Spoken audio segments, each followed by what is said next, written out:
प्रतिवर्षी श्री क्षेत्र पंढरपूरला माघवारी निमित्त पालखी सोहळा पायी चालत जात असताना मार्गावरील गावामध्ये जनजागृती करत मार्गस्थ होत असताना यंदा देशाची संस्कृती, प्रजासत्ताक दिन व भक्ती परंपरा म्हणजे रिंगण सोहळा याचा संगम कुरुल तालुका मोहोळ जिल्हा सोलापूर येथे झाला।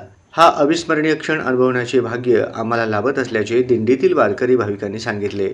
पाहे पा ध्वजेचे चिरगुट राया जतन करिता कष्ट या संत उक्तीप्रमाणे राष्ट्रध्वज असो किंवा वारकरी ध्वज असो, तो प्राणप्रिय आहे।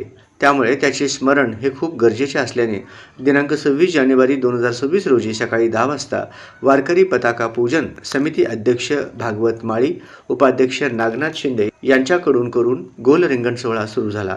माघवारीतील दुसरे गोल रिंगण भक्तिभावपूर्ण वातावरणात ज्ञानोबा तुकाराम या भजनाने संपन्न झाला। स्वराज्याचा ध्वज हा भगवा होता, कारण संत ज्ञानेश्वर महाराज, संत तुकाराम महाराज आदी सर्व संतांनी वारकरी ध्वज हा भगवा स्वीकारला होता आणि आज सुद्धा सर्व वारकरी पालखी किंवा दिंडीमध्ये भगवा ध्वज घेतात।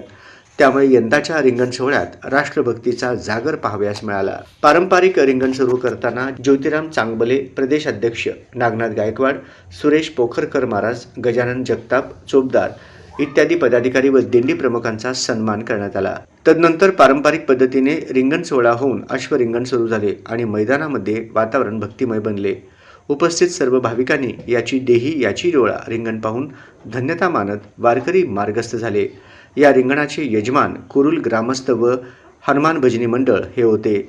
भाविक वारकरी मंडळ आयोजक असून सुधाकर इंगळे महाराज हे मार्गदर्शक होते।